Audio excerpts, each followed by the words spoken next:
The elevator doors slid open with a soft ding, and I stepped into the penthouse suite of Apex Industries, my heart pounding like a drum in my chest. There, standing by the floor-to-ceiling windows overlooking Manhattan's glittering skyline, was Ethan Hargrove, the CEO whose face graced every business magazine cover. He turned, his sharp blue eyes locking onto mine, and without preamble, said, "Alex, I need you to pretend to be my fiancé. It's the only way to kill the rumors about my sexuality before they destroy my company." I froze, my messenger bag slipping from my shoulder. Ethan Hargrove, the man I'd interned for just 6 months ago, was asking me, a nobody from Queens, to fake an engagement? The room spun as I processed his words, the weight of his desperation hanging in the air like smoke. I'd always known he was gay. It was an open secret in the office whispers, but he'd hidden it masterfully behind a facade of power and charisma. Now, with a tabloid scandal brewing from a leaked photo of him at a private club, he saw me as his lifeline. "Why me?" I managed to stammer, my voice barely above a whisper. Ethan crossed the room in 3 strides, his tailored suit accentuating his broad shoulders. "Because you're discreet, Alex. You're smart, you're presentable, and most importantly, you're gay too. No one will question it if we sell this right." His hand gripped my arm, not harshly, but with an urgency that sent a shiver down my spine. I thought of my own closet, the one I'd built brick by brick to protect my conservative family back home. My parents, devout Catholics from a small town upstate, would never understand. But Ethan wasn't asking. He was pleading, his empire on the line. We sat on the leather couch, the city lights twinkling below like distant stars. He laid out the plan. Public appearances, a staged proposal at a gala, joint interviews. In return, he'd promote me to a junior executive position, pay off my student loans, and ensure my future at Apex. Sounded too good, too calculated. What if it backfires? I asked, my mind racing through the potential fallout. Ethan leaned back, his expression hardening. "It won't. We're both playing roles we've mastered, hiding who we are." That night, as I left the penthouse, the cool New York air hit me like a slap. I walked the streets aimlessly, the weight of his proposition crushing me. Agreeing meant stepping into a spotlight I'd avoided my whole life. Refusing could mean losing my job or worse, being outed in the crossfire. By dawn, I'd made my decision. I'd say yes. But as I texted him my acceptance, a knot formed in my stomach. This wasn't just about protecting his reputation. It was about to unravel mine. The next week blurred into a whirlwind of preparations. Ethan introduced me to his PR team, a group of sharp-suited professionals who dissected my life like a corporate merger. "We need to make this believable," said Lisa, the lead strategist, flipping through my social media profiles. "Add some couple photos. Backdate them if you have to." I nodded numbly, fabricating memories that never existed. Ethan and I practiced our story. We'd met at a company event, kept it quiet to avoid office gossip, and now, with the rumors swirling, we were ready to go public. Our first date was a staged dinner at a trendy rooftop restaurant in Midtown. Paparazzi hovered outside, tipped off by the team. Ethan held my hand across the table, his touch electric yet impersonal. "Smile," he whispered, his breath warm against my ear. I did, but inside turmoil brewed. What was I doing? This man was my boss, a decade older, worlds apart in status. Yet, in the soft glow of the candles, I caught glimpses of the real Ethan, the vulnerability behind his steel exterior. As the evening wore on, conversation shifted from scripted lines to something genuine. He spoke of his rise from a middle-class family in Chicago, the sacrifices he'd made to build Apex. "Being gay in this world means choosing battles," he said, his voice low. "I chose success over authenticity. I shared my own struggles. The double life, the fear of disappointing my parents. For a moment, the facade cracked, and I saw the man beneath the CEO. But reality intruded the next morning. Headlines screamed, Apex CEO Ethan Hargrove engaged to mystery man. Photos of us splashed across every news site. My phone exploded with messages. Friends congratulating me, colleagues gossiping. Then came the call from my mother. Alex, is this true? Who's this man? Her voice trembled with confusion and disapproval. I lied, spinning the tale we'd crafted, but her silence cut deeper than words. At work, the dynamics shifted. Whispers followed me down hallways. Some supportive, others laced with envy or prejudice. Ethan pulled me into his office. It's working, he said, showing me stock charts climbing. The scandal's dying. But his eyes betrayed exhaustion. That night, alone in my apartment, I stared at the ceiling, questioning my choice. The price of this lie was already mounting: isolation, deceit, the erosion of myself. As weeks passed, the engagement became our reality. We attended events arm in arm, Ethan's charm disarming skeptics. Yet cracks appeared. During a family dinner, he insisted on to sell the story. My parents grilled him. My father, a retired cop, eyed him suspiciously. This seems sudden, he grunted. Ethan handled it smoothly, but later, in the car, he confessed, "Your family's like mine, traditional. They won't accept this easily." My own doubts festered.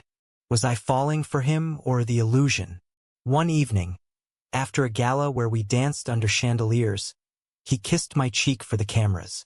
But as we drove home, his hand lingered on mine. "Alex," he murmured, "this doesn't have to be all fake."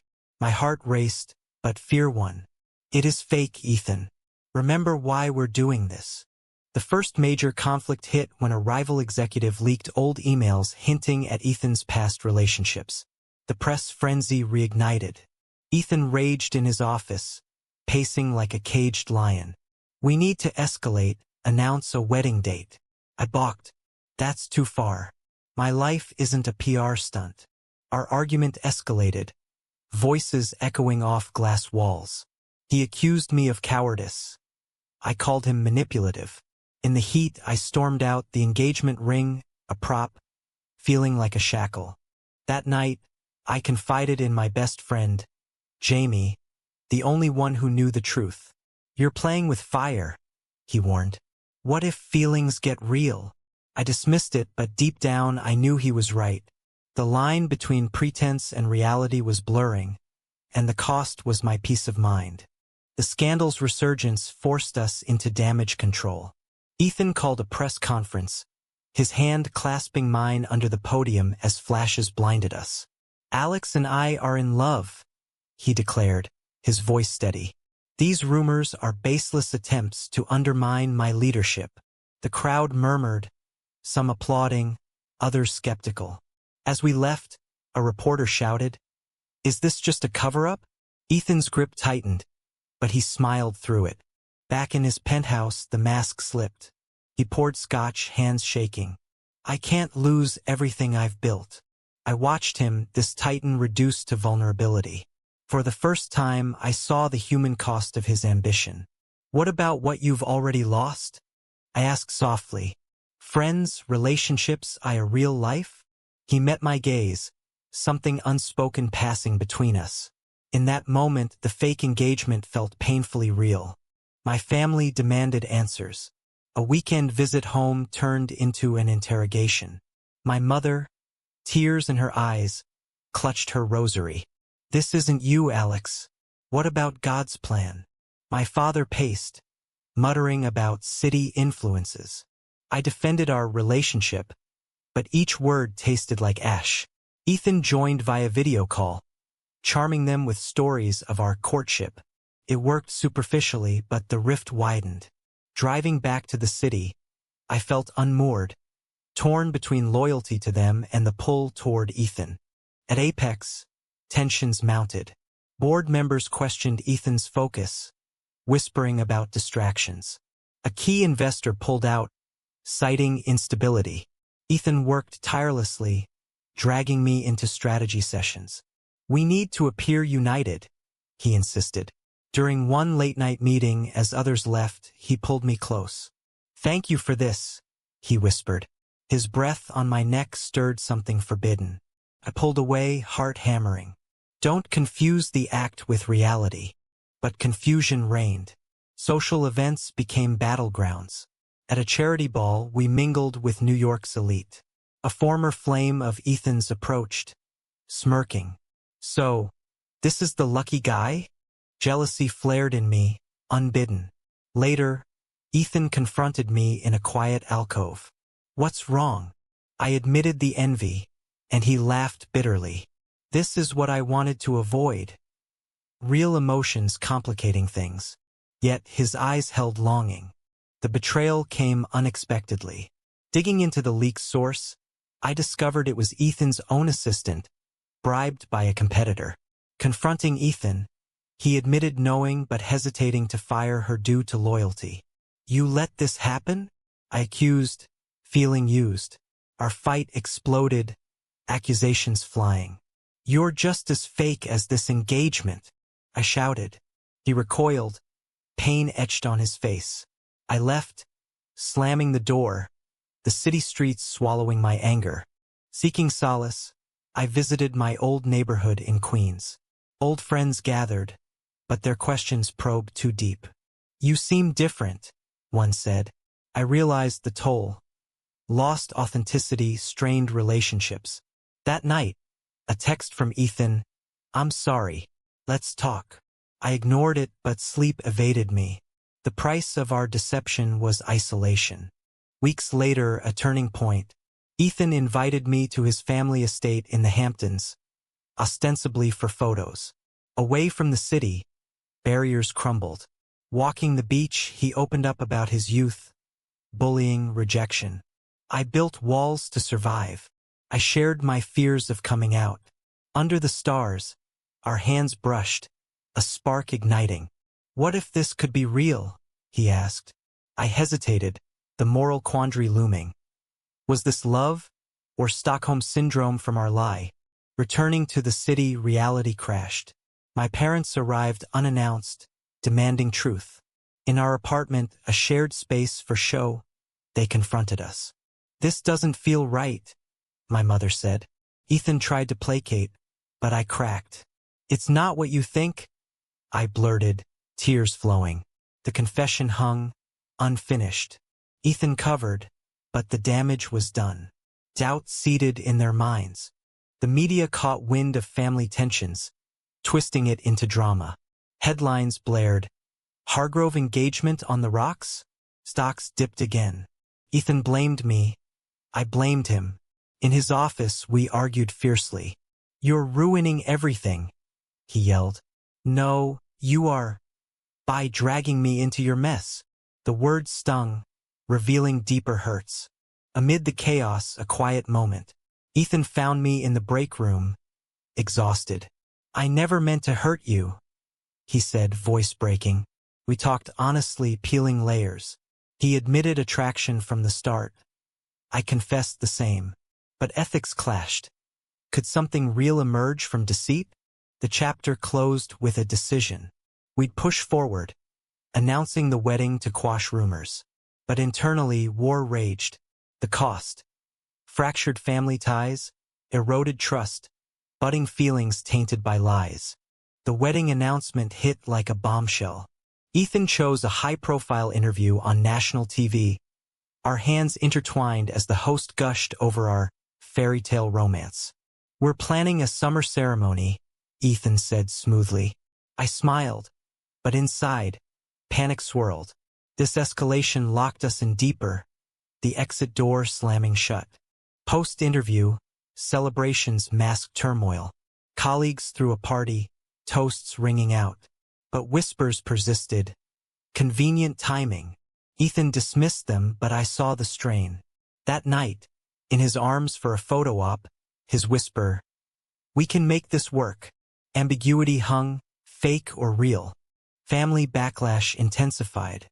My sister called, furious. "Mom's heartbroken. She thinks you're throwing away your values." Guilt gnawed. I visited home alone, facing their disappointment. "We raised you better," my father said, eyes hard. Defending Ethan felt like betraying them. Tears flowed as I left, the divide widening. Society's judgment amplified.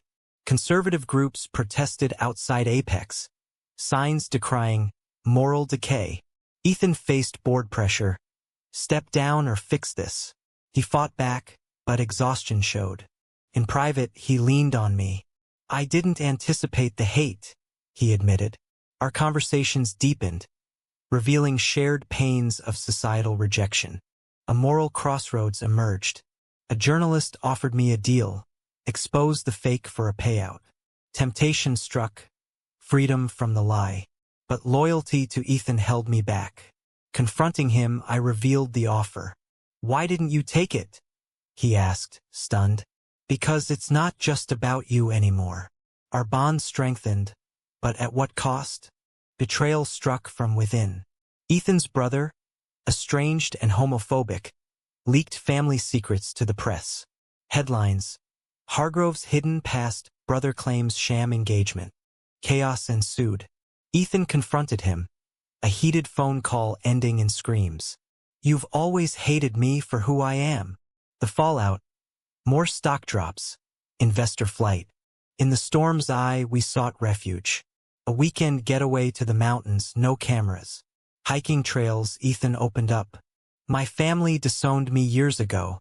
This engagement stirred old wounds. I shared my fears of losing mine. By a campfire, vulnerability peaked. He kissed my forehead, tender, real. "I think I'm falling for you," he confessed. My heart soared, but doubt lingered. Was this genuine or survival? Returning, reality bit. My parents issued an ultimatum: end it or lose us. Torn, I met them in a cafe. "He's using you," my mother pleaded. Defiance rose. "No, I love him." The words escaped, shocking me. Their faces fell. I left, bridges burning. At work, a rival launched a takeover bid, exploiting the scandal. Ethan rallied the team, but morale tanked. In a board meeting, accusations flew. "Your personal life is destroying us," one director shouted. Ethan defended fiercely, but cracks showed. After, he collapsed in my arms, sobbing. "What have I done?" The tension culminated in a fight. "This is all your fault," I accused, frustration boiling. "You pulled me in," he retorted. "You chose to stay." Words cut deep, exposing resentments. We separated for days, the silence deafening. Reconciliation came unexpectedly. Ethan appeared at my door, rain-soaked. "I can't do this without you, not just the fake part." We talked through the night, forging a fragile truth amid lies. But society pressed. Protests escalated. Hate mail arrived. A turning point. I came out publicly in an op-ed, supporting Ethan. Love isn't a scandal. Backlash was swift: threats, online harassment. But support trickled in. LGBTQ groups rallied. Ethan stood by me, our united front strengthening. Yet personal costs mounted. Friends distanced, fearing association. Isolation grew. In quiet moments we questioned. Was the love worth the destruction? The revelation about Ethan's ex, Marcus, shattered our fragile peace. "He wants to destroy me," Ethan said, crumpling the email. Marcus, a former lover hidden for years, had orchestrated the leaks. Anger surged. I urged confrontation. "End this." Ethan hesitated, old feelings lingering. "It's complicated." We met Marcus in a dimly lit bar downtown. He smirked, eyes cold. "You replaced me with a prop?" Accusations flew. Marcus claimed Ethan promised forever, then discarded him for career. Ethan denied, but guilt flickered. I intervened. "This isn't about the past." Marcus laughed bitterly. "It's all fake, or admit it." We left, tension thick. The encounter unraveled Ethan. At home, he broke down. I heard him. "Maybe I deserve this." I comforted him, our embrace turning intimate, not sexual but emotional. We're in this together. But doubt seeded. Was I just another casualty? Society's pressure mounted. A conservative senator targeted Apex in speeches, calling for boycotts. Stocks plummeted. Layoffs loomed. Ethan worked endlessly, sacrificing health. I begged him to rest. I can't, too much at stake. His dedication inspired, but the toll, dark circles, short temper. Family conflicts peaked. My parents cut contact after my op-ed. A letter arrived. You're no longer our son. Devastation hit. Ethan held me as I wept. I'll be your family. His words warmed, but loss stung. Moral dilemma. Had I chosen love over blood? Betrayal deepened. A board member, swayed by rivals, demanded Ethan's resignation. In a heated meeting, votes teetered. Ethan pleaded his case, highlighting achievements. I testified, defending our relationship. It's real. The board relented, but trust fractured. In the aftermath, we reflected. We've paid dearly, Ethan said. Careers strained, relationships broken. Yet, amid ruins, our bond solidified. Walks in Central Park, hand in hand, no longer for show. A twist. Marcus contacted me privately. Ethan's lying about everything. Proof offered. Emails showing the engagement was purely strategic. Heartbroken, I confronted Ethan. Is this true? He admitted partial truth. At first, yes, but not now. Trust shattered. I left, packing bags. Alone in a hotel, turmoil raged. Had I been manipulated? Friends advised ending it. But memories haunted. Shared vulnerabilities, genuine moments. Reconciliation attempt. Ethan found me. I was wrong to start this way. Forgive me. Tears flowed. I forgave, but warily. No more lies. The city buzzed with rumors of our split. To counter, we appeared united at a fundraiser. Smiles masked pain. Behind scenes, therapy sessions began, unpacking deceptions, rebuilding. Societal awakening. Protests shifted. Allies emerged. A viral video of us speaking at a Pride event humanized our story. Support grew, but hate persisted. Personal growth. I reconnected with family tentatively. A phone call with my mother. I miss you. Progress slow, but hopeful. The lawsuit hit the headlines. Apex CEO accused of deception in fake engagement scandal. Marcus testified for the plaintiffs, detailing Ethan's past manipulations. In court, under oath, Ethan admitted the initial ruse. Gasps echoed. Stocks tanked. I sat in the gallery, heart aching. On the stand, I defended. What started as pretense became real. The judge eyed me skeptically. Outside, media swarmed. How does it feel to be duped? One asked. Ethan shielded me, but damage done. The trial dragged, exposing vulnerabilities. Ethan's therapy notes subpoenaed, revealing inner conflicts. He testified about societal pressures forcing his closet. I chose survival over truth. Sympathy stirred in some jurors. Personal toll. Sleepless nights, anxiety attacks. Ethan supported me, our roles reversing. We'll get through this. But doubt lingered. Was our love trial proof? Family intervened. My father appeared at court, surprising me. I don't understand, but I see your pain. A tentative hug, first step toward reconciliation. Betrayal's final sting. A colleague, jealous of my promotion, leaked internal memos. Fired, but harm irreversible. Ethan raged. Loyalty means nothing anymore. Amid chaos, quiet awakenings. We volunteered at LGBTQ centers, finding purpose.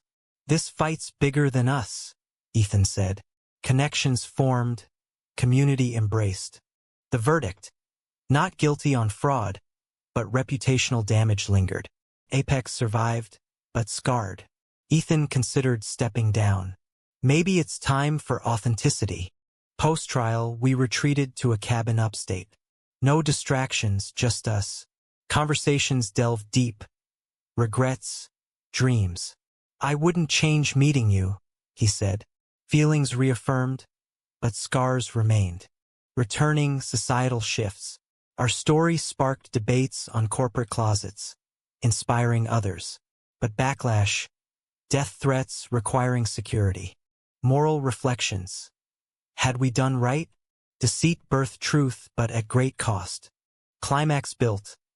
Ethan proposed for real, on a quiet rooftop. No cameras, just us. I accepted, tears flowing, but joy tempered by losses. Wedding preparations intertwined with recovery. Venue chosen. A serene garden in Brooklyn, symbolizing new beginnings. Invites sent cautiously, fearing disruptions. Ethan handled logistics. I focused on mending fences. Family progress. My parents attended counseling with us. We're trying, my mother said. Breakthroughs came slowly, acceptance budding. Societal echoes. Our story featured in documentaries, highlighting struggles. Ethan spoke at conferences advocating change. Hiding costs more than revealing. But shadows loomed. Marcus resurfaced, apologizing privately. I was hurt. Ethan forgave, closing chapters. At the rehearsal dinner, tensions surfaced. Ethan's brother crashed, drunk and accusatory. This is a joke. Security escorted him. Ethan trembled. Old wounds never fully heal. The wedding day dawned bright.